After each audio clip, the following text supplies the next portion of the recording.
Hi, ഇന്ന് നമ്മൾ കാണാൻ പോകുന്ന ടോപ്പിക് ഗെയിം തിയറി. ഗെയിം എന്ന വേർഡ് കേൾക്കുമ്പോൾ നമുക്ക് എല്ലാവർക്കും വരുന്ന എന്താ, നമ്മൾ പലതരത്തിലുള്ള ഗെയിംസ് കളിക്കാറുണ്ട്, മൊബൈലിലെ ഗെയിംസ് കളിക്കാറുണ്ട്, ശരിയല്ലേ?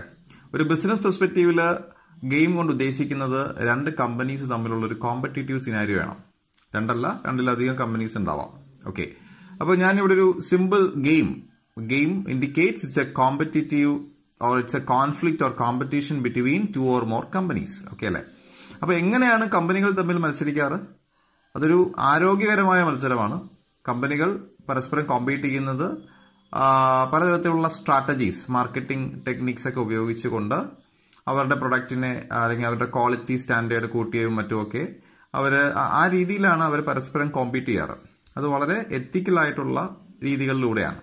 ഓക്കെ അല്ലേ? അപ്പോൾ anyway what ever it is, ഞാൻ അതിനെ ഒറ്റ വാക്കിലേക്ക് കൊണ്ടുവരുന്നു. They compete each other using various strategies, right? അപ്പോൾ ഞാനിവിടെ രണ്ട് കമ്പനീസ് കാണിച്ചേക്കുവാണ്, company A, company B, or player A, player B. ഇവർ തമ്മിൽ മത്സരിക്കുവാണ്. അപ്പോൾ കമ്പനി എക്ക് മുന്നിൽ അവർക്ക് രണ്ട് സ്ട്രാറ്റജി അഡോപ്റ്റ് ചെയ്യാം, കമ്പനി ബിക്കും അതുപോലെ അവർക്ക് രണ്ട് സ്ട്രാറ്റജി ഉണ്ടെന്ന് വിചാരിക്കാം. രണ്ട് എക്സാമ്പിൾ പറയുകയാണ്. ഇപ്പോൾ രണ്ട് കാർ കമ്പനീസ്, ഓട്ടോമൊബൈൽ കമ്പനീസ് ആണ് ഒരു മാർക്കറ്റിൽ ഉണ്ടെന്ന് വിചാരിക്കാം, ഒരു എക്കണോമിയിൽ ഉണ്ടെന്ന് വിചാരിക്കാം.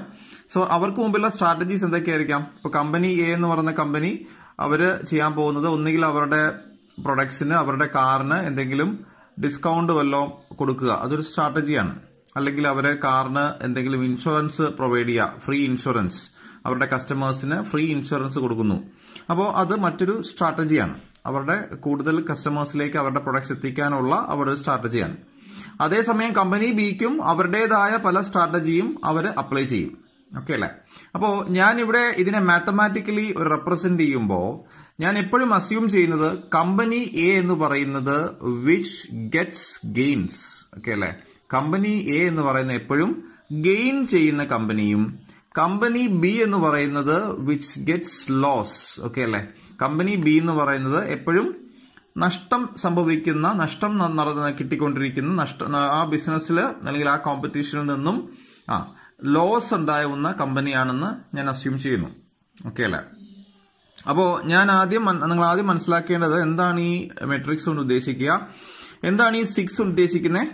കമ്പനി എ ഒന്നാമത്തെ സ്ട്രാറ്റജിയും കമ്പനി ബി അവരുടെ ഒന്നാമത്തെ സ്ട്രാറ്റജിയും അപ്ലൈ ചെയ്താൽ കമ്പനി എക്ക് കിട്ടുന്ന ഗെയിൻ എന്ന് പറയുന്നത് 6 രൂപയാണ്, അല്ലെങ്കിൽ 6 ലക്ഷം രൂപയാണ്, അല്ലെങ്കിൽ 6 കോടി രൂപയാണ്, സംതിങ് ലൈക്ക് ദാറ്റ്. അപ്പോൾ ഈ 6 എന്ന് പറയുന്നത് കമ്പനി എയുടെ ഗെയിനും ഈ 6 എന്ന് പറയുന്നത് കമ്പനി ബിയുടെ ലോസുമാണ്. ഓക്കെ അല്ലേ? അപ്പോൾ ഇവിടുത്തെ എല്ലാ ഫിഗേഴ്സും കമ്പനി എക്ക് ഗെയിനും കമ്പനി ബിക്ക് ലോസുമാണ്. ഓക്കെ അല്ലേ? എന്താണ് ഈ 9 രൂപ കാണിച്ചിരിക്കുന്നത്? 9 എന്ന് പറയുന്നത് അതിന്റെ കറസ്പോണ്ടിങ് സ്ട്രാറ്റജി, കമ്പനി എയുടേത് ഒന്നാമത്തെ സ്ട്രാറ്റജി, കമ്പനി ബിയുടേത് രണ്ടാമത്തെ സ്ട്രാറ്റജി.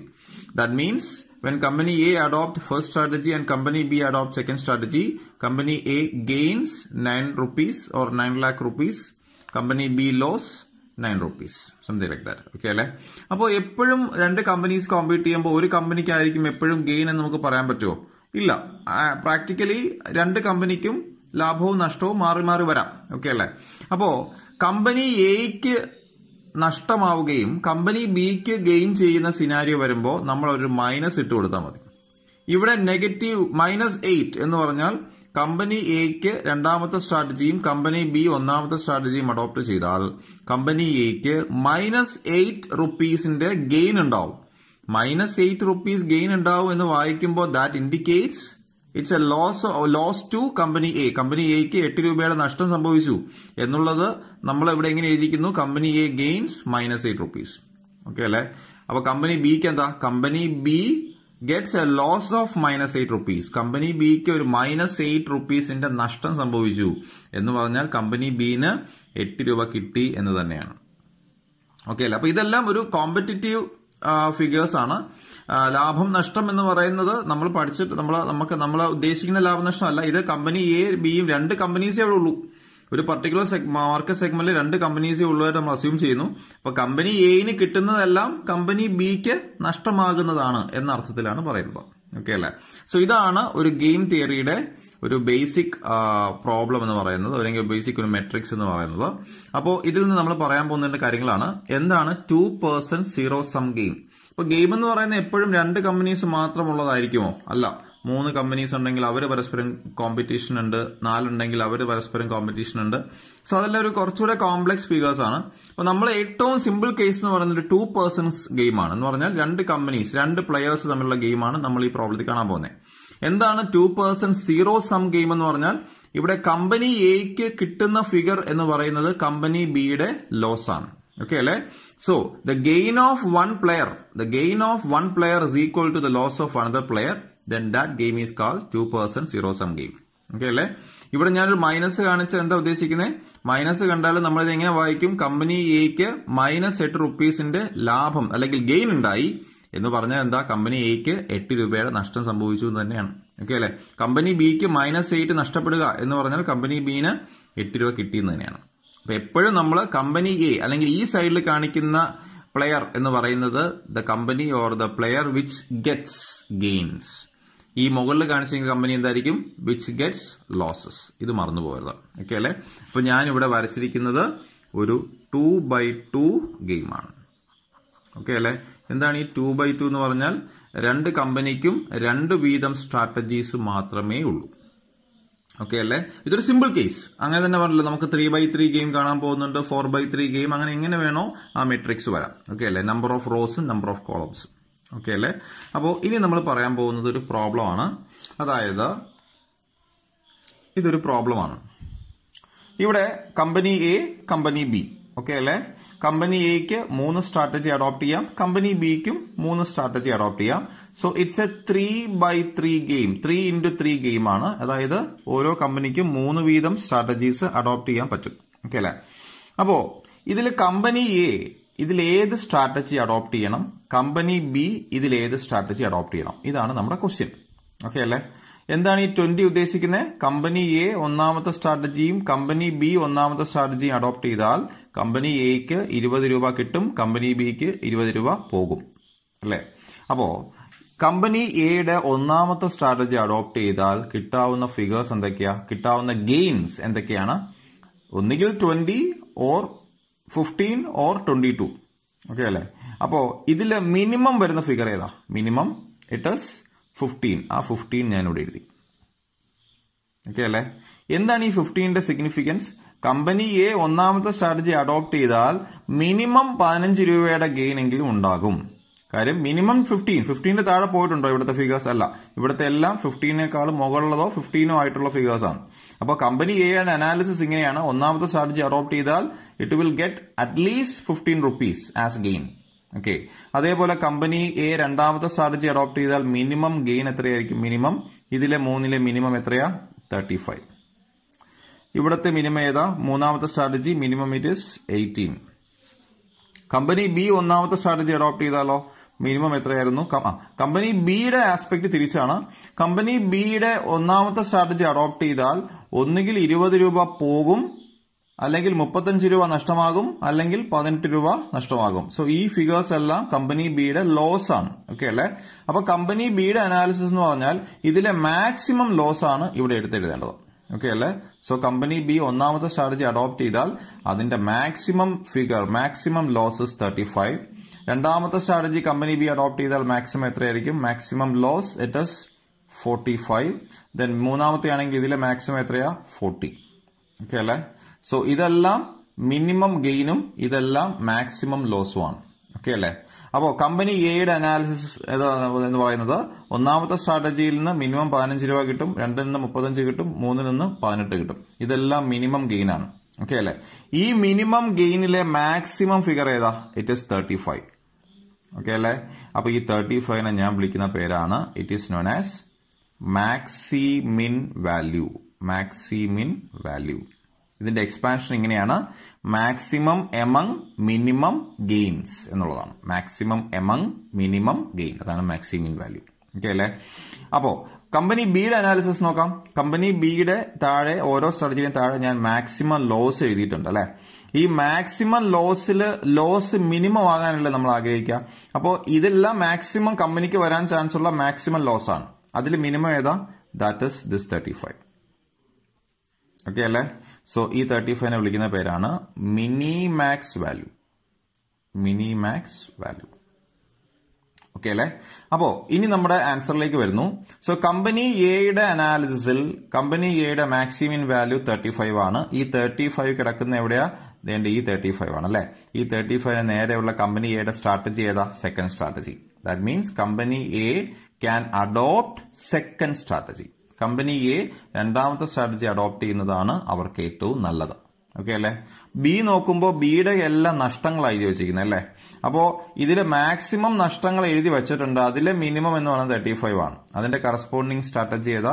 ഒന്നാമത്തെ സ്ട്രാറ്റജി. അപ്പോൾ company B can adopt first strategy. Okay അല്ലേ? അപ്പോൾ ഈ പ്രോബ്ലത്തിനകത്ത് ഇവിടെ 35 ഈ 35 ഈ രണ്ട് 35 ഉദ്ദേശിക്കുന്നത് ഈ 30 നടുക്കുള്ള 35 അല്ലേ? ഓക്കെ അല്ലേ? ഈ 35നെ നമ്മൾ വിളിക്കുന്ന പേരാണ് saddle point. Saddle point. Okay അല്ലേ? അപ്പൊ നിങ്ങളൊരു ഗെയിം തിയറി പ്രോബ്ലം സോൾവ് ചെയ്യുമ്പോൾ ഇപ്രകാരം Maximin value minimax value equal ആണെങ്കിൽ ആ ഈക്വൽ ആകുന്ന പോയിന്റിനെയാണ് സാഡിൽ പോയിന്റ് എന്ന് പറയുന്നത്. ഓക്കെ അല്ലേ? അപ്പൊ ഈ ഗെയിമിന്റെ റിസൾട്ട് എന്ന് പറഞ്ഞാൽ വാല്യൂ ഓഫ് ദ ഗെയിം എന്ന് പറയുന്നത് that is equal to 35. Okay അല്ലേ? കമ്പനി എ ഏത് സ്ട്രാറ്റജി അഡോപ്റ്റ് ചെയ്യണം? Second strategy. Company B should adopt its first strategy and value of the game is 35. ഇതാണ് ഒരു സിമ്പിൾ ഗെയിം അനാലിസിസ് എന്ന് പറയുന്നത്. Okay അല്ലേ? വേറൊരു പ്രോബ്ലം നോക്കാം. ഇതൊരു 2x2 ഗെയിമാണ്. നമ്മൾ എന്താ ചെയ്യും? കമ്പനി എയുടെ ഒന്നാമത്തെ സ്ട്രാറ്റജിക്ക് നേരെയുള്ള മിനിമം വാല്യൂ ഇവിടെ എഴുതുക. രണ്ടാമത്തെ സ്ട്രാറ്റജി ആണെങ്കിൽ അതിന് നേരെയുള്ള മിനിമം വാല്യൂ എഴുതി. ഈ മിനിമം വാല്യൂയിലെ മാക്സിമം എന്ന് പറയുന്നത് ദിസ് ഇസ് 20. ഓക്കെ അല്ലേ? This is your Maximin value. Then ബിയുടെ അനാലിസിസിൽ ഒന്നാമത്തെ സ്റ്റഡിയുടെ താഴെ ലോസ് ആണ്. ഈ ലോസിലെ മാക്സിമം ലോസ് 20. ഇവിടുത്തെ മാക്സിമം ലോസ് 22. ആ ലോസിലെ മിനിമം അത് 20 ആണ്. This is your minimax value. മിനിമാക്സിന്റെ എക്സ്പാൻഷൻ എന്താ?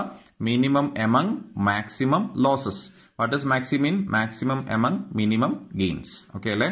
അപ്പോൾ ഈ പ്രോബ്ലത്തിനകത്ത് മാക്സിമിനും മിനിമാക്സും ഈക്വൽ അല്ലേ? ആ ഈക്വലായി വരുന്ന പോയിന്റ് ഏതാ? 20. So value of the game is 20 or saddle point is 20 and company A can adopt second strategy. Company B can adopt first strategy. Okay അല്ലേ? അപ്പോൾ നിങ്ങൾക്ക് ചോദിക്കുന്ന ഒരു തിയറി ക്വസ്റ്റ്യൻ ആണ് what is Maximin principle, what is minimax principle. Maximin principle എന്ന് പറഞ്ഞാൽ company A left സൈഡിൽ വരുന്ന ഈ കമ്പനി അല്ലെങ്കിൽ ഈ പ്ലെയർ അഡോപ്റ്റ് ചെയ്യുന്ന സ്ട്രാറ്റജിയാണ്. അതെന്താ ഉദ്ദേശിക്കുന്നത്? The principle which maximises the minimum guaranteed gains of player A. Player A എന്ന് പറയുന്ന കമ്പനി എ എന്ന് പറയുന്ന ആരാ? The company which gains from the game. അപ്പോൾ ആ ഗെയിമിൽ നിന്ന് കമ്പനി എക്ക് കിട്ടുന്ന മിനിമം ഗെയിനിൽ നിന്ന് മാക്സിമം ഗെയിൻ സെലക്ട് ചെയ്യുന്ന ആ principle that is known as maximum principle. Company ബിയുടെ ഫോളോ ചെയ്യുന്ന പ്രിൻസിപ്പിൾ ആണ് minimax principle. That is a principle which minimizes the maximum losses of player B. Then മറ്റൊരു ക്വസ്റ്റ്യൻ ആണ് what is saddle point. In a game if the maximum value is equal to minimax value then the game is said to have saddle point. Okay അല്ലേ? അപ്പോൾ ഇവിടെ company A ഏത് strategy adopt ചെയ്യണം, company B ഏത് strategy adopt ചെയ്യണം എന്നതിനെ പറ്റിയിട്ട് ഇവിടെ യാതൊരു തർക്കവുമില്ല. ഓക്കെ അല്ലേ? അപ്പൊ നമ്മൾ ഈ ഗെയിമിനെ പറയുന്നവരാണ് the game is set to have pure strategy. That means there is no ambiguity regarding which strategy is to be adopted by both companies. Okay അല്ലെ? കമ്പനി എ ഏത് സ്ട്രാറ്റജി അഡോപ്റ്റ് ചെയ്യണം, ബി ഏത്. ഇവിടെ ഈ പ്രോബ്ലത്തിനകത്താണെങ്കിൽ മാക്സിമിന് കറസ്പോണ്ടിങ് വരുന്ന strategy ഏതാ? 2. ഇവിടുത്തെ മിനിമാക്സിന് വരുന്ന സ്ട്രാറ്റജി ഏതാ? 1. So company A should adopt second strategy, company B should adopt first strategy. Okay അല്ലേ? അപ്പോൾ ഏത് സ്ട്രാറ്റജി അഡോപ്റ്റ് ചെയ്യണം എന്നതിനെ പറ്റിയിട്ട് ഇവിടെ ഒരു കൺഫ്യൂഷൻ ഇല്ലാത്തത് കൊണ്ട് ഇവിടുത്തെ സ്ട്രാറ്റജി നമ്മൾ പറയുന്ന പേരാണ്, അല്ലെങ്കിൽ ഗെയിമിനെ പറയുന്ന പേരാണ് the game is set to have a pure strategy. Okay അല്ലേ? സോ അടുത്ത വീഡിയോയിൽ ഇതിന്റെ അടുത്ത ടൈപ്പ് ഓഫ് പ്രോബ്ലംസ് നമ്മൾ ഡിസ്കസ് ചെയ്യാം. Okay, bye. അപ്പോൾ നമ്മളിപ്പോൾ കണ്ട പ്രോബ്ലത്തിനകത്തുള്ള പ്രത്യേകത അവിടെ സാഡിൽ പോയിന്റ് ഉണ്ടായിരുന്നു. സാഡിൽ പോയിന്റ് എന്ന് പറഞ്ഞാൽ എന്താ? മാക്സിമിൻ വാല്യൂവും മിനിമാക്സ് വാല്യൂ ഈക്വൽ ആയിരുന്നു. അപ്പം അങ്ങനെയുള്ള ഗെയിമിന് നമ്മൾ പറയുന്ന പേരാണ് game with pure strategies. Okay അല്ലേ? എന്നാൽ എല്ലാ പ്രോബ്ലത്തിനകത്തും ഇങ്ങനെ വരണമെന്നില്ല. ഇപ്പോൾ നമ്മളിപ്പോൾ ചെയ്യുന്ന പ്രോബ്ലം എന്താ? 6984. ഇപ്പോൾ മിനിമം ഇവിടുത്തെ ഫസ്റ്റ് റോയുടെ മിനിമം 6, സെക്കൻഡ് റോയുടെ 4. സോ മാക്സിമം വാല്യൂ 6 ആണ്. മിനിമാക്സ് മാക്സിമം ലോസസ് എഴുതി, അതിൽ മിനിമം വരുന്നത് 8 ആണ്. മിനിമാക്സ് വാല്യൂ 8 ആണ്. സോ മാക്സിമനും മിനിമാക്സും ഈക്വൽ അല്ല. ഓക്കെ അല്ലേ? സോ അങ്ങനെ മാക്സിമിനും മിനിമാക്സും ഈക്വൽ അല്ലാതെ വന്നാൽ there is no saddle point. അങ്ങനെയാണെങ്കിൽ the game is set to have mixed strategies. എന്താണ് ഈ മിക്സഡ് സ്ട്രാറ്റജീസ് എന്ന് പറഞ്ഞാൽ, നേരത്തെ ചെയ്ത പ്രോബ്ലത്തിനകത്ത് കമ്പനി എ ഏത് സ്ട്രാറ്റജി അഡോപ്റ്റ് ചെയ്യണം എന്ന് നമുക്ക് വ്യക്തത ഉണ്ടായിരുന്നു, കമ്പനി ബി ഏത് സ്ട്രാറ്റജി അഡോപ്റ്റ് ചെയ്യണമെന്ന് വ്യക്തത ഉണ്ടായിരുന്നു. പക്ഷെ ഇവിടെ അങ്ങനെയല്ല. ഓക്കെ അല്ലേ, ഇവിടെ എന്താ പറയുക, മാക്സിമിനും മിനിമാക്സും ഈക്വൽ അല്ലാതെ വന്നാൽ നമ്മളുടെ അസംഷൻ ഇങ്ങനെയാണ്, കമ്പനി എ ചിലപ്പോൾ ഒന്നാമത്തെ സ്ട്രാറ്റജി എടുക്കും, ചിലപ്പോൾ രണ്ടാമത്തെ സ്ട്രാറ്റജി അഡോപ്റ്റ് ചെയ്യും. കമ്പനി ബിയും അതുപോലെ ചിലപ്പോൾ 1 എടുക്കും, ചിലപ്പോൾ 2 എടുക്കും. ഓക്കെ അല്ലേ, അപ്പൊ നമുക്ക് ആകെയുള്ളൊരു ഓപ്ഷൻ കമ്പനി എ ഒന്നാമത്തെ സ്ട്രാറ്റജി അഡോപ്റ്റ് ചെയ്യാനുള്ള പ്രോബബിലിറ്റി എത്രയാണ്, രണ്ടാമത്തെ സ്ട്രാറ്റജി അഡോപ്റ്റ് ചെയ്യാനുള്ള പ്രോബബിലിറ്റി എത്രയാണ്, കമ്പനി ബി അതിന്റെ ഒന്നാമത്തെ സ്ട്രാറ്റജി അഡോപ്റ്റ് ചെയ്യാനുള്ള പ്രോബബിലിറ്റി എത്രയാണ്, അതിന്റെ രണ്ടാമത്തെ സ്ട്രാറ്റജി അഡോപ്റ്റ് ചെയ്യാനുള്ള പ്രോബബിലിറ്റി എന്താണ്. അങ്ങനെ പ്രോബബിലിറ്റി കണ്ടുപിടിച്ച് ഈ ഗെയിമിനെ സോൾവ് ചെയ്യുക എന്നത് മാത്രമേ നമുക്കിവിടെ നിർവാഹമായിട്ടുള്ളൂ. ഓക്കെ അല്ലേ, അപ്പോൾ അതെങ്ങനെയെന്നാണ് നമ്മൾ കാണാൻ പോകുന്നത്. അപ്പോൾ നിങ്ങളുടെ ക്വസ്റ്റ്യൻ സോൾവ് ദ ഗെയിം എന്ന് മാത്രമേ കാണത്തുള്ളൂ. അപ്പോൾ നമ്മൾ പ്രോബ്ലം ചെയ്യുമ്പോൾ ആദ്യം മാക്സിമിനും മിനിമാക്സും കണ്ടുപിടിക്കുക. അത് ഈക്വൽ ആയാൽ പ്രോബ്ലം സോൾവ് ആയി കഴിഞ്ഞു. ആ ഈക്വൽ ആവുന്ന വാല്യൂ ആണ് saddle point, that is the value of the game. അതിന്റെ കറസ്പോണ്ടിങ് സ്ട്രാറ്റജീസ് ആയിരിക്കും കമ്പനീസ് അഡോപ്റ്റ് ചെയ്യാം. എന്നാൽ ഇവിടെ മാക്സിമിനും മിനിമാക്സും ഈക്വൽ അല്ല. അപ്പോൾ നമ്മൾ ചെയ്യാൻ പോകുന്നത് ഇങ്ങനെയാണ്. ഓക്കെ, ശ്രദ്ധിക്കുക. അപ്പോൾ ഞാൻ ആ പ്രോബ്ലം ഒന്നുകൂടെ താഴോട്ട് എഴുതി 6984. ഓക്കെ അല്ലേ. അപ്പോൾ ഞാനിതിന്റെ ഒറിജിനൽ ഫോർമുല ഡെറിവേഷൻ ഒന്നും പറയാൻ ആഗ്രഹിക്കുന്നില്ല. ഇതെങ്ങനെ സോൾവ് ചെയ്യാന്ന് നമുക്ക് പെട്ടെന്ന് മനസ്സിലാക്കാം. ഓക്കെ അല്ലേ. അപ്പോൾ ഇങ്ങനെ നമ്മൾ വന്നിട്ട് നമ്മൾ ചെയ്യുന്ന കാര്യം, ഈ 6ന്റെയും 9ന്റെയും ഡിഫറൻസ് എടുക്കാം. ഓക്കെ, 6ന്റെയും 9ന്റെയും ഡിഫറൻസ് എത്രയാ? 3. ഓക്കെ, 6 - 9 - 3 ആണ്. Forget negatives. ഓക്കെ, നമുക്ക് അതിന്റെ നമ്പേഴ്സ് മാത്രം എടുക്കാം. അപ്പൊ 9 - 6 3. ആ 3നെ താഴെ എഴുതാം. 6 - 9 ഇവിടെ അല്ല എഴുതേണ്ടത്, 6ന്റെയും 9ന്റെയും ഡിഫറൻസ് ഇവിടെ എഴുതി. ഓക്കെ അല്ലേ. അപ്പോൾ നിങ്ങൾക്ക് മനസ്സിലാൻ വേണ്ടി ഞാൻ കാണിക്കുന്നു. That is 6 - 9. ഓക്കെ അല്ലേ. എന്താ ഇങ്ങനെ കാണിച്ചിരിക്കുന്നത്? That is the absolute number. 6ൽ നിന്ന് 9 കുറയ്ക്കുമ്പോൾ കിട്ടുന്ന -3 ആണ്. ആ മൈനസ് വേണ്ട, അതിന്റെ പ്ലസ് മതി. അതിന്റെ അബ്സല്യൂട്ട് സ്റ്റേറ്റ് എടുക്കാനാണ് ഇത് കാണിക്കുക. Okay, what ever it is. ഇനി അതുപോലെ നമ്മൾ എന്ത് ചെയ്യും? 8ന്റെയും 4ന്റെയും ഡിഫറൻസ് എടുക്കും. 8 - 4 is 4. അപ്പൊ ആ 4നെ ഇവിടെ എഴുതി. എങ്ങനെ കിട്ടി? 8 - 4. ഇങ്ങനെയൊന്നും നിങ്ങൾ എക്സാമിന് കാണിക്കണം. നിങ്ങൾ ആ ഡിഫറൻസ് ഇവിടെ എഴുതിയാൽ മതി. ഓക്കെ, ഇവിടെ നമ്മൾ അതിന്റെ അതെങ്ങനെ കിട്ടിയെന്ന് കാണിച്ചെന്ന് മാത്രമേ ഉള്ളൂ. ഇതേപോലെ കോളം വൈസ് നോക്കാം. 6ന്റെയും 8ന്റെയും ഡിഫറൻസ് എത്രയാ? 2. അതിന് ഇവിടെ എഴുതരുത്, നേരെ ഓപ്പോസിറ്റ് എഴുതാം. 2. ദാറ്റ് ഇസ് 6 - 8, അതിന്റെ modulus value, absolute value. Then 9 - 4, that is 5. 9 - 4. Okay അല്ലേ. അപ്പോൾ നമ്മൾ എഴുതുന്നതാണ് probability of A to select first strategy. അതിന് നമ്മൾ റെപ്രസെന്റ് ചെയ്യുന്ന ലെറ്റർ P1 എന്നാണ്. ഓക്കെ അല്ലേ. സോ എ ഒന്നാമത്തെ സ്ട്രാറ്റജി അഡോപ്റ്റ് ചെയ്യാനുള്ള പ്രോബബിലിറ്റി എന്ന് പറഞ്ഞാൽ അതിന്റെ നേരെയുള്ള വാല്യൂ എത്രയാ? റൈറ്റ് സൈഡിലുള്ള വാല്യൂ 4. 4 ഡിവൈഡഡ് ബൈ ഈ 4നെയും 3നെയും ആഡ് ചെയ്യുക.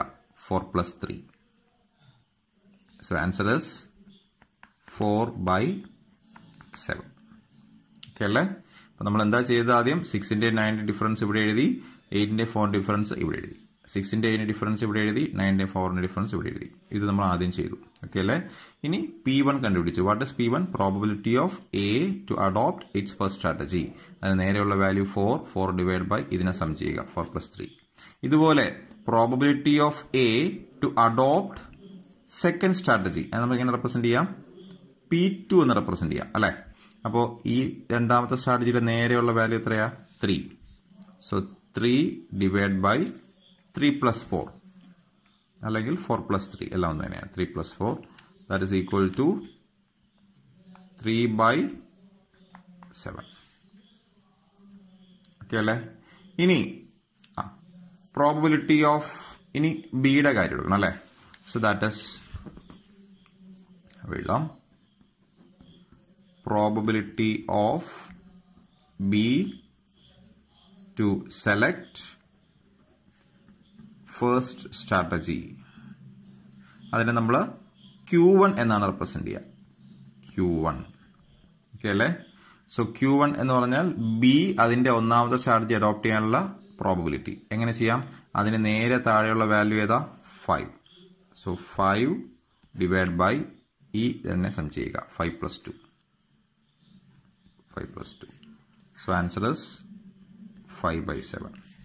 Similarly, probability of B to select its second strategy. ഒന്ന് പറഞ്ഞു നോക്കി. That is represented as Q2. അപ്പോൾ ഈ രണ്ടാമത്തെ സ്ട്രാറ്റജി ബിയുടെ രണ്ടാമത്തെ സ്ട്രാറ്റജിയുടെ നേരെ താഴെയുള്ള വാല്യൂ ഏതാ 2. സോ 2 ഡിവൈഡഡ് ബൈ 2നെ 5നെ ആഡ് ചെയ്യുക 2 plus 5 that is equal to 2/7. Okay അല്ലേ? അപ്പോൾ കമ്പനി എ അതിന്റെ ഒന്നാമത്തെ സ്ട്രാറ്റജി അഡോപ്റ്റ് ചെയ്യാനുള്ള പ്രോബിലിറ്റി എത്രയാ, രണ്ടാമത്തെ സ്ട്രാറ്റജി അഡോപ്റ്റ് ചെയ്യാനുള്ള പ്രോബിലിറ്റി എത്രയാ, ബി അതിന്റെ ഒന്നാമത്തെ സ്ട്രാറ്റജി അതിന്റെ രണ്ടാമത്തെ സ്ട്രാറ്റജി അഡോപ്റ്റ് ചെയ്യാനുള്ള പ്രോബിലിറ്റി, അങ്ങനെ എല്ലാ പ്രോബിലിറ്റിയും കണ്ടുപിടിച്ചു. ഓക്കെ അല്ലേ? Then last the value of the game. നമ്മുടെ ഗെയിമിന് ഒരു റിസൾട്ട് ഉണ്ടല്ലോ. എന്താണ് ഈ വാല്യൂ ഓഫ് ദ ഗെയിം എന്നുകൊണ്ട് ഉദ്ദേശിക്കുന്നത്?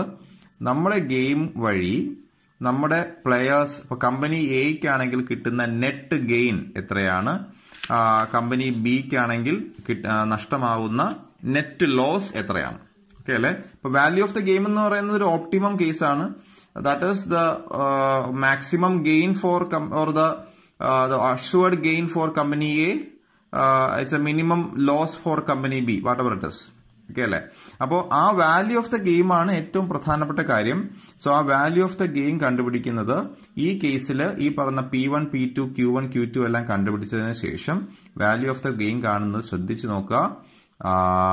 ഇവിടെ കമ്പനി എയുടെ അനാലിസിസ് നോക്കുന്നു. അതിന്റെ ഒന്നാമത്തെ സ്ട്രാറ്റജി P1, ഇവിടെ P2, ഇവിടെ Q1, ഇവിടെ Q2. ഓക്കെ അല്ലേ? അപ്പോൾ ഇതിന്റെ വാല്യൂ ഓഫ് ദ ഗെയിം എന്ന് പറഞ്ഞാൽ 6 into P1 plus 8 into P2. Okay അല്ലേ? അല്ലെങ്കിൽ 9 into P1 plus 4 into P2.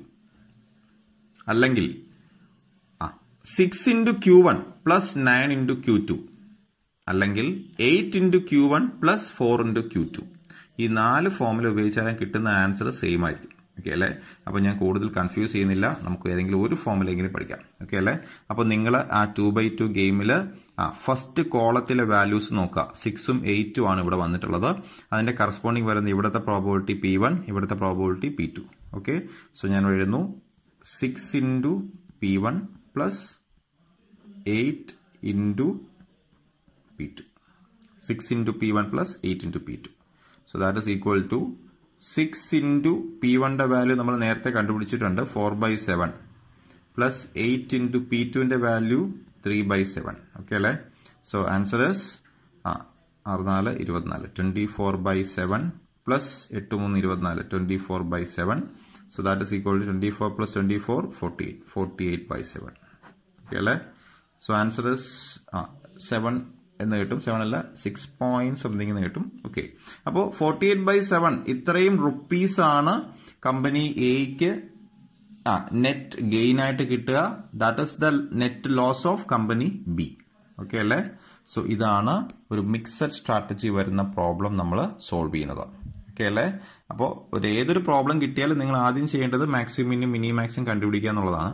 അത് ഈക്വൽ ആണെങ്കിൽ നമ്മുടെ പ്രോബ്ലം അവിടെ തന്നെ സോൾവ് ആയി. ഓക്കെ അല്ലേ? ഈക്വൽ അല്ലാതെ വന്നാൽ നമ്മൾ ആ പ്രോബ്ലത്തെ എടുത്തിട്ട് കമ്പനി എയും ബിയും ഏത് സ്ട്രാറ്റജി അഡോപ്റ്റ് ചെയ്യണമെന്ന് ഇവിടെ നമുക്ക് ഉറപ്പില്ല. ഓക്കെ അല്ലേ? നേരത്തെ ചെയ്ത പ്രോബ്ലത്തിലാണെങ്കിൽ സാഡിൽ പോയിന്റ് ഉള്ള പ്രോബ്ലത്തിലാണെങ്കിൽ we are sure, we have the surety that which strategy is to be adopted by the both companies.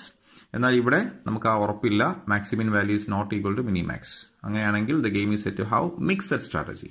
അപ്പോൾ എ ഇതിൽ ഏത് സ്ട്രാറ്റജി അഡോപ്റ്റ് ചെയ്യണം, 1 ആണോ 2 ആണോ, ബി 1 ആണോ 2 ആണോ, അത് നമുക്ക് പ്രോബബിലിറ്റി മാത്രമേ കണ്ടുപിടിക്കാൻ പറ്റത്തുള്ളൂ. അത് കണ്ടുപിടിക്കേണ്ട രീതി നമ്മൾ പറഞ്ഞു. Then in effect last the value of the game. Okay അല്ലേ?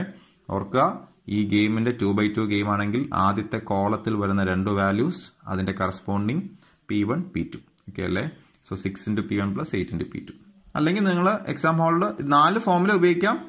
എക്സാം ഹാളിൽ ഡൗട്ട് വരാതിരിക്കാനായിട്ടാണ് ഞാൻ ഒരു ഫോമുല ഇതായിട്ട് പറഞ്ഞത്. ഇല്ലെങ്കിൽ ഇത് ഉപയോഗിക്കാം. 9 into P1 plus 4 into P2. അല്ലെങ്കിൽ 6 into Q1 plus 9 into Q2. അല്ലെങ്കിൽ 8 into Q1 plus 4 into Q2.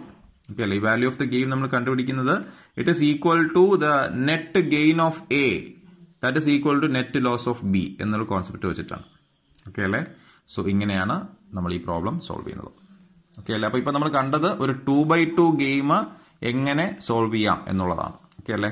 പക്ഷെ 2x2 ഗെയിം തന്നെ ആവണോ നിർബന്ധമില്ല. നമുക്ക് വേണമെങ്കിൽ തരുന്നത് ഒരു 3x3 ഗെയിം ആവാം, അല്ലെങ്കിൽ 4x4 ഗെയിം ആയിരിക്കാം, അല്ലെങ്കിൽ 4x5 ഗെയിം ആയിരിക്കാം. അങ്ങനെ വലിയ മെട്രിക്സ് വരുമ്പോൾ എങ്ങനെ സോൾവ് ചെയ്യാന്നുള്ളത് നമുക്ക് അടുത്ത പ്രോബ്ലത്തിൽ നോക്കാം. ഓക്കെ,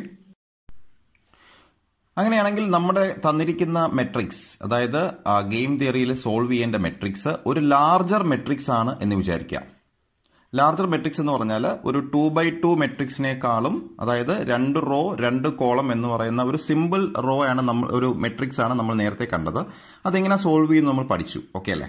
അങ്ങനെയാണെങ്കിൽ തന്നിരിക്കുന്ന മെട്രിക്സ് ഒരു ഗ്രേറ്റർ ദാൻ 2x2, അതായത് ഒരു 3x3 അല്ലെങ്കിൽ 5x3 4x4 അങ്ങനെ വലിയൊരു മെട്രിക്സ് ആണ് നമുക്ക് തന്നിരിക്കുന്നതെങ്കിൽ അത് സോൾവ് ചെയ്യാൻ നമ്മൾ ഉപയോഗിക്കുന്ന ഒരു റൂൾ ഉണ്ട്. That is known as dominance property.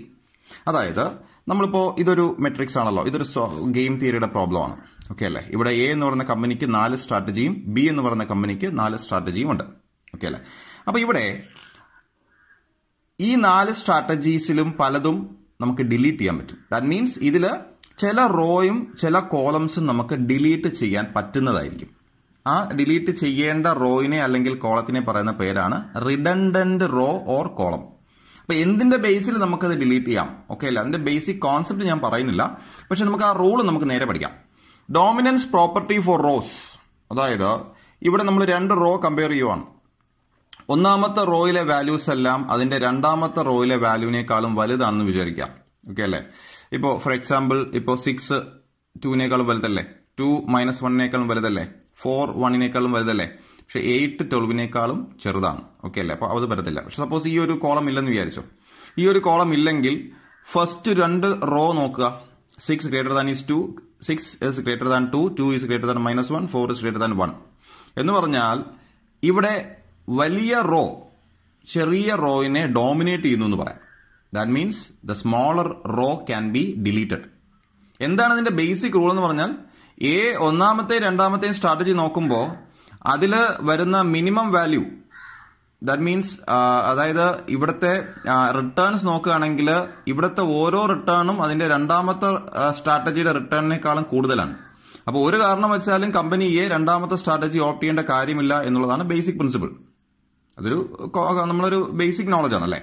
ഇപ്പോൾ ഒന്നാമത്തെ രണ്ടാമത്തെ സ്ട്രാറ്റജി നോക്കുക. ഒന്നാമത്തെ സ്ട്രാറ്റജിയിൽ കിട്ടുന്ന റിട്ടേൺ ഒന്നുകിൽ 6 രൂപ, അല്ലെങ്കിൽ 2 രൂപ, അല്ലെങ്കിൽ 4 രൂപ. രണ്ടാമത്തെ സ്ട്രാറ്റജിയിൽ നിന്ന് കറസ്പോണ്ടിങ് റിട്ടേൺ ഏതൊക്കെയാണ്? ഇവിടെ 6 കിട്ടുമ്പോൾ ഇവിടെ 2 കിട്ടുന്നുള്ളൂ, ഇവിടെ 2 കിട്ടുമ്പോൾ -1 കിട്ടുന്നുള്ളൂ, ഇവിടെ 4 കിട്ടുമ്പോൾ 1 കിട്ടുന്നുള്ളൂ. ശരിയല്ലേ?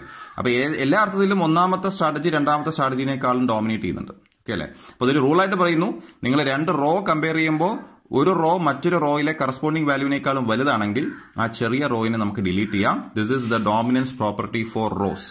Similarly there is A dominance property four columns. അതായത് 2 കോളംസ് കമ്പയർ ചെയ്യുമ്പോൾ തിരിച്ചാണ് റൂൾ പറയാ.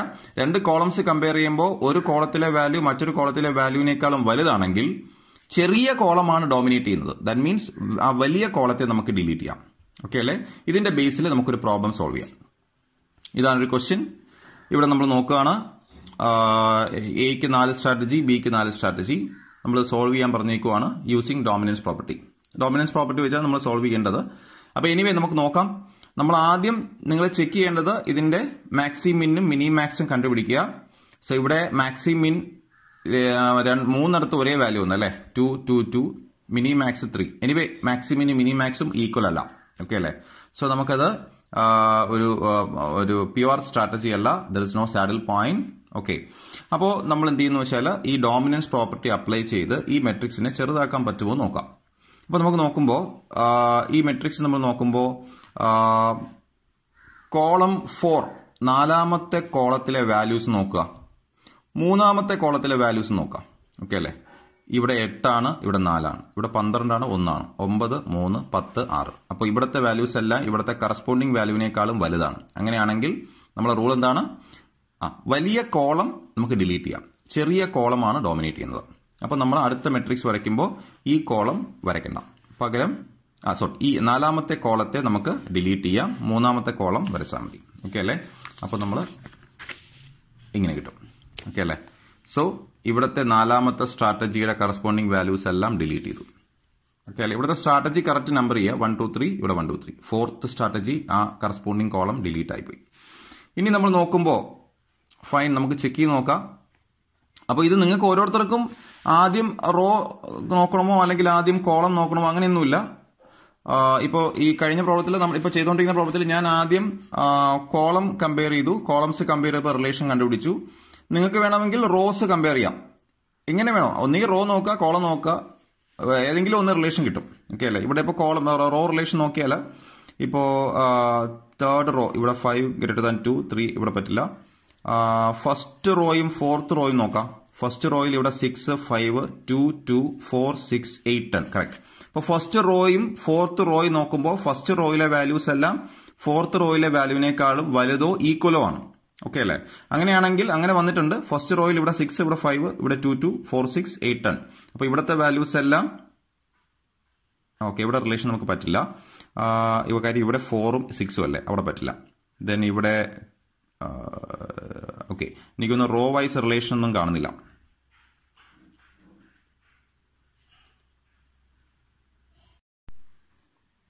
ഓക്കെ, ഇനി ഈ കിട്ടിയ മെട്രിക്സിൽ നമുക്ക് അടുത്ത റിലേഷൻ നോക്കാം.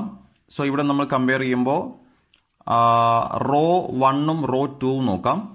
6 > 2 2 > -1 4 > 1. ഓക്കെ അല്ലേ? അപ്പോൾ ഇവിടെ റോ വൈസ് റിലേഷൻ കണ്ടു. നിങ്ങൾക്ക് നോക്കുമ്പോൾ ഇവിടെ കോളം വൈസ് റിലേഷൻ ഉണ്ടെങ്കിൽ അങ്ങനെ ചെയ്താലും കുഴപ്പമില്ല. അങ്ങനെ ആദ്യം റോ നോക്കണം പിന്നെ കോളം നോക്കണം അങ്ങനെയൊന്നുമില്ല. ഏതെങ്കിലും റിലേഷൻ, ഒന്നുകിൽ ഏതെങ്കിലും റോയിലെ വാല്യൂസ് മറ്റു റോയിനേക്കാളും കുറവോ കൂടുതലോ ആയിരിക്കും, അല്ലെങ്കിൽ കുറവായിരിക്കാം, അല്ലെങ്കിൽ കൂടുതലായിരിക്കാം, അല്ലെങ്കിൽ കോളംസ് തമ്മിൽ ഒരു റിലേഷൻഷിപ്പ് ഉണ്ടാവാം. ഓക്കെ, ആ റിലേഷൻ നമ്മൾ കറക്റ്റായിട്ട് എഴുതുക. അപ്പോൾ ഇവിടെ ഞാനിപ്പോൾ കമ്പയർ ചെയ്യുന്നത് row 1 is greater than that of row 2. Row 1ലെ വാല്യൂസ് എല്ലാം റോ 2വിനേക്കാളും വലുതാണ്. അപ്പോൾ റോ നോക്കുമ്പോൾ ചെറിയ റോയിനെ നമുക്ക് ഡിലീറ്റ് ചെയ്യാം. അപ്പോൾ second row can be deleted. Okay അല്ലെ? Row 2 can be deleted. അപ്പോൾ സെക്കൻഡ് റോ പോറുമ്പോൾ, അതായത് സെക്കൻഡ് സ്ട്രാറ്റജിയുടെ കറസ്പോണ്ടിങ് എല്ലാം പോയി. അപ്പോൾ ബാക്കി ഇവിടെ റിസൾട്ടന്റ് വരുന്നത് 1 3 4 സെക്കൻഡ് സ്ട്രാറ്റജിയുടെ കറസ്പോണ്ടിങ് എല്ലാം പോയി. ദെൻ ഇവിടെ കോളത്തിൽ വരുന്ന സ്ട്രാറ്റജി 1 2 3. ഓക്കെ അല്ലേ? ഇനി നമ്മൾ നോക്കുമ്പോൾ അടുത്ത relation all elements of column 3 is greater than that of column 2. Column 3യും കോളം 2 നോക്കുമ്പോൾ കോളം 3യിൽ ഇവിടെ 4 > 2 3 = 3 6 > 2. അപ്പോൾ ഈ രണ്ട് കോളംസ് തമ്മിൽ റിലേഷൻ ഉണ്ട്. So we can delete the larger column. Okay അല്ലേ? കോളത്തിന്റെ റൂൾ നോക്കുമ്പോൾ smaller column dominates over the larger one, right? അപ്പോൾ നമുക്ക് ലാർജർ കോളത്തെ നമുക്ക് ഡിലീറ്റ് ചെയ്യാം. അപ്പോൾ ഇവിടുത്തെ തേർഡ് കോളം ഡിലീറ്റ് ചെയ്യുന്നു. അപ്പോൾ ഇങ്ങനെ ചെറിയ മെട്രിക്സ് ആയി. ഇനി ഇവിടെ റിലേഷൻ ഉണ്ടോ നോക്കാം. Row 1 is greater than or equal to the corresponding row 4. ഈ റോയും റോ 4ഉം, row 4 in the sense the row corresponding to fourth strategy എന്ന് മീൻ ചെയ്യുന്നുള്ളൂ കേട്ടോ. അല്ലെങ്കിൽ ഈ റോ ഇവിടുത്തെ ഈ റോയും കമ്പയർ ചെയ്യുമ്പോൾ ഇവിടെ 6 > 5 2 2 ഈക്വൽ. അപ്പോൾ നമുക്ക് എന്ത് ചെയ്യാം, ഈ ചെറിയ റോയിനെ അങ്ങ് ഡിലീറ്റ് ചെയ്യാം. So the resultant matrix is 1 2 ഇവിടെ 1 3 6 2 2 3 ഇങ്ങനെ വരും. ഓക്കെ അല്ലേ? ഇനി ഇതിൽ എന്തെങ്കിലും റൂള് പറ്റുമോ നോക്കാം. 6 is greater than 2 but 2 is less than 3. പറ്റില്ല. റോ വൈസ് പറ്റില്ല. കോളം വൈസ് നോക്കിയാൽ 6 is greater than 2 but 2 is less than 3. അപ്പോൾ കോളം വൈസും റൂൾ വൈസും ഇനി പറ്റില്ല. ഓക്കെ അല്ലേ? അത് നമ്മൾ ഓൾറെഡി കണ്ടതാണ്. കാരണം ഈ പ്രോബ്ലത്തിനകത്ത് നമുക്കൊരു പ്യുവർ സ്ട്രാറ്റജി കൊടുക്കാൻ പറ്റത്തില്ല. കാരണം ഇവിടെ മാക്സിമിനും മിനി മാക്സിമം ഈക്വൽ അല്ല എന്ന് കണ്ടതാണ്. അപ്പോൾ ഇങ്ങനെ അവസാനം ഒരു 2x2 മെട്രിക്സിൽ വന്നു നിന്നാൽ നമുക്ക് എന്ത് ചെയ്യാം, we can find the probabilities. P1 P2 Q1 Q2 and value of the game കഴിഞ്ഞ പ്രോബ്ലത്തിൽ കണ്ടതായിരുന്നു അല്ലേ. 6ന്റെയും 2ന്റെയും ഡിഫറൻസ് ഇവിടെ എഴുതുക, 2ന്റെയും 3ന്റെയും ഡിഫറൻസ് ഇവിടെ എഴുതി, ഇതിന്റെ ഡിഫറൻസ് ഇവിടെ എഴുതി, ഇതിന്റെ ഡിഫറൻസ് ഇവിടെ എഴുതി. Then you find P1, then P3 എന്ന് വെച്ചാൽ ഈ തേർഡ് സ്ട്രാറ്റജി അഡോപ്റ്റ് ചെയ്യാനുള്ള probability. Then Q1 Q2 and value of the game എന്തായിരുന്നു, 6 × P1 + 2 × P3. ഓക്കെ അല്ലേ? അത് ചെയ്യുമ്പോൾ 6 × P1 + 2 × P3 you will get the answer, right? So ഇങ്ങനെയാണ് നമ്മൾ ഡോമിനൻസ് പ്രോപ്പർട്ടി അപ്ലൈ ചെയ്യുന്നത്. ഗെയിം തിയറിയിൽ നിന്ന് ചോദിക്കാണ്ട് ഒരു 15 മാർക്സ് അല്ലെങ്കിൽ 10 മാർക്സ് ക്വസ്റ്റ്യൻ ഈ ക്വസ്റ്റ്യൻ ആണ്. ഓക്കെ അല്ലേ? നമുക്ക് മറ്റൊരു ക്വസ്റ്റ്യനിലേക്ക് പോകാം. Reduce the following game by dominance property and solve it. Okay അല്ലേ? ഡോമിനൻസ് പ്രോപ്പർട്ടി വെച്ച് ഈ ഗെയിമിനെ സോൾവ് ചെയ്യുക എന്നാണ് പറഞ്ഞിരിക്കുന്നത്. അപ്പോൾ ഇതാണ് question. So first you find the maximin and minimax. ഇവിടെ മാക്സിമിനും മിനിമാക്സും ഇവിടെ ഈക്വൽ ആയിട്ട് വന്നു അല്ലേ, രണ്ടും ഈക്വൽ ആണ്. So there is a saddle point. ഏതാ സാഡിൽ പോയിന്റ്? 5 ആണ് സാഡിൽ പോയിന്റ്. ഓക്കെ അല്ലേ?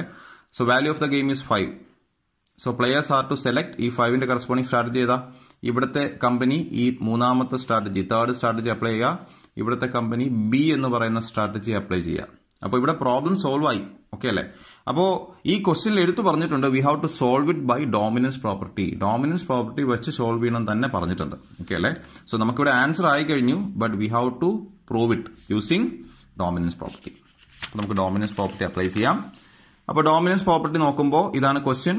ഇപ്പോൾ ഇവിടെ ഫസ്റ്റ് നിങ്ങൾ ഓരോരുത്തരും ചെയ്ത് നോക്കുമ്പോൾ ആദ്യം ഏത് റിലേഷൻ വേണോ, ആദ്യം കോളംസ് നോക്കാം, റോ നോക്കാം. അപ്പോൾ ഞാനിവിടെ ചെയ്തു വെച്ചിരിക്കുന്നത് ഇവിടുത്തെ തേർഡ് റോയും ഫോർത്ത് റോയും ഇതും കമ്പയർ ചെയ്യുമ്പോൾ 6 is greater than 2, 5 is greater than 0, 7 is greater than 6, 6 is greater than 3, 5 is greater than 1. Fine. So ഇവിടുത്തെ ഈ third row is greater than fourth row. So fourth row can be deleted. R4 can be deleted. ഇതുപോലെ എഴുതാം. R3 dominates, so R4 can be deleted. So അത് ബാക്കിയുള്ള matrix ഇത്ര എഴുതി. Then അടുത്ത relation ഇവിടെ കിട്ടിയിരിക്കുന്ന relation column 2 C2 is less than or equal to C5. C2 ഈ സെക്കൻഡ് കോളം C5 ഇതാണ് fifth column. 3 less than 4, 4 less than 6, 5 equal.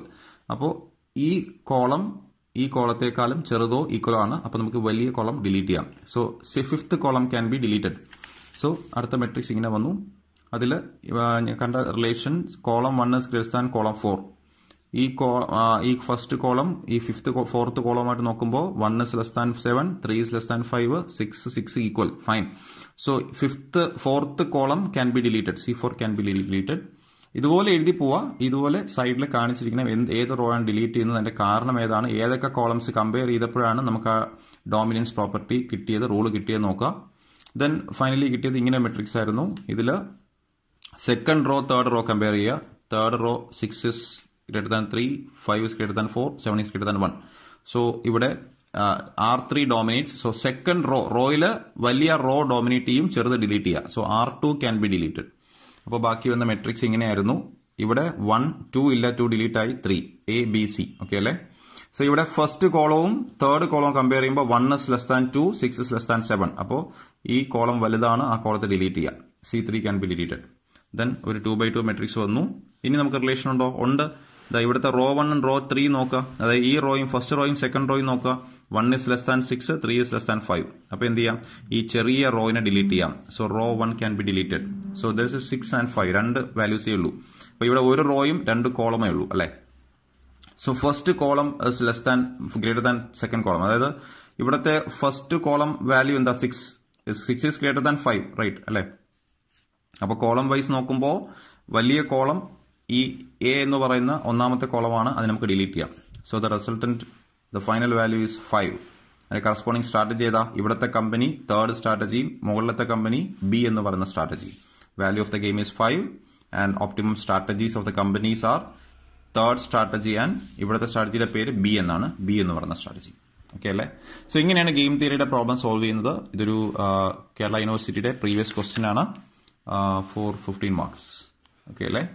അപ്പോൾ ഈ ക്വസ്റ്റ്യൻ നമുക്ക് ഇവിടെ വെച്ച് നമുക്ക് ആൻസർ ആയി കഴിഞ്ഞു, ബട്ട് ക്വസ്റ്റ്യനിൽ എടുത്ത് പറഞ്ഞിട്ടുണ്ട് you have to reduce the game by dominance property and solve it എന്ന് പറഞ്ഞിട്ടുണ്ട്. ഓക്കെ അല്ലേ? So this is all about the game theory. I hope you understand.